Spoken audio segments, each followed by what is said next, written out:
So, so I always talk about the power of words and what you really believe. And if you're willing to back up what you speak, Muhammad Ali was that way, which was one of my heroes. Not a bodybuilder, but I love his energy and how he would speak a particular thing and say, this is gonna happen. This guy's going out in the third round or the fourth round. That was my attitude. I think there are special people that have a certain mindset to deliver on their vision. Everybody don't have it.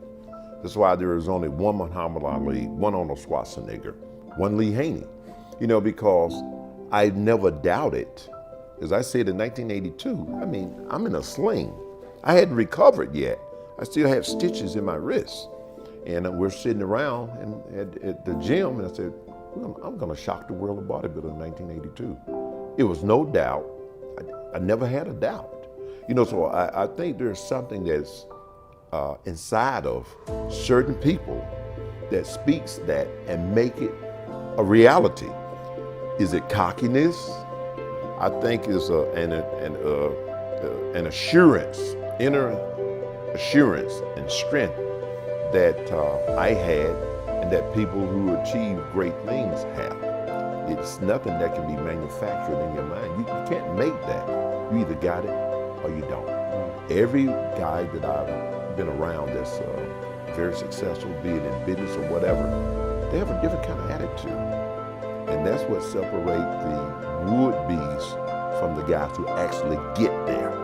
They get there. We don't look for no excuses. It's do or die. And it's a weird thing, but it's just nothing you can learn. But my dad would say to me, these guys you see out here in the world of bodybuilding, whatever, they put, or any man, he put his pants on one leg at a time, just like you do. He said, whatever you do, son, do your very best. He said, don't have but do anything. That's how I was raised. Don't have but do anything. Then I had my grandpa backing that up. I'll never forget, he caught me dragging a ladder one day. My grandpa, I'm about 12 years old. He's in his 70s. He said, what are you dragging that ladder for, boy? Pick that thing up. Show your strength. Act like a man. What's the matter with you?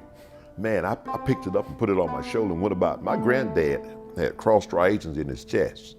A farmer, the mule, the plow, the whole deal.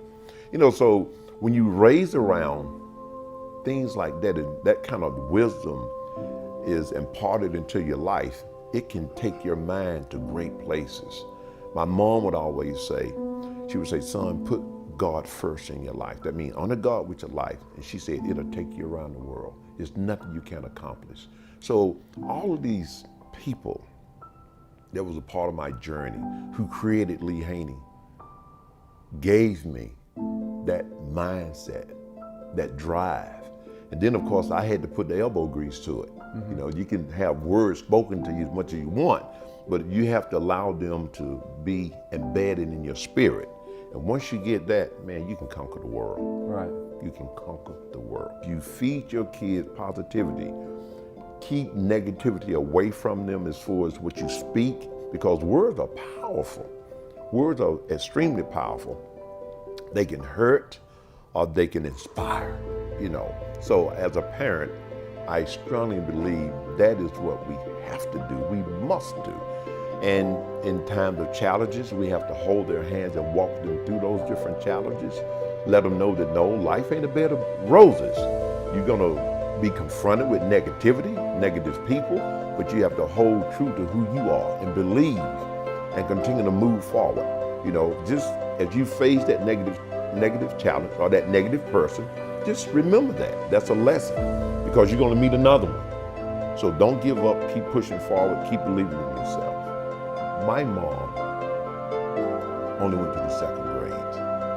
My dad only made it to the 8th grade. They worked hard. My mother was a housekeeper. They worked very hard. So it instilled in me the importance of working hard, not giving up, moving forward, getting a good education, being somebody, being successful. They pushed me forward in doing those things. So having that attitude and having those parents that could speak into your life, and grandparents, it made all the difference.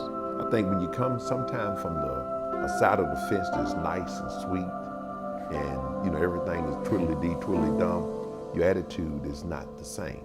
You find people who come from trying situations, they have a tendency to launch forward and do great things because they don't have all these other opportunities in front of them. So whatever they grab their hands to, they maximize it and take it to a whole nother level. With great trial come great success, if you have the heart. I wanted to make sure nobody was out training me, no one was being more disciplined as far as their nutrition is concerned, nobody was taking care of their body as far as getting a rest and recovery. All of those different elements of adding to success, I made sure happened when I was preparing for competition. I still do that today. Exactly. You apply it. You don't give up. You make sure you have a good game plan. That's who we are. It was easy to apply that. It's sometimes easier to say, it's harder to say, well, this is not working. We have that kind of determination, tenacity. Well, I'm gonna make it work, even if it kills me. Yeah. Which sometimes it can kill you. So you still gotta use wisdom and step back, and that makes all the difference.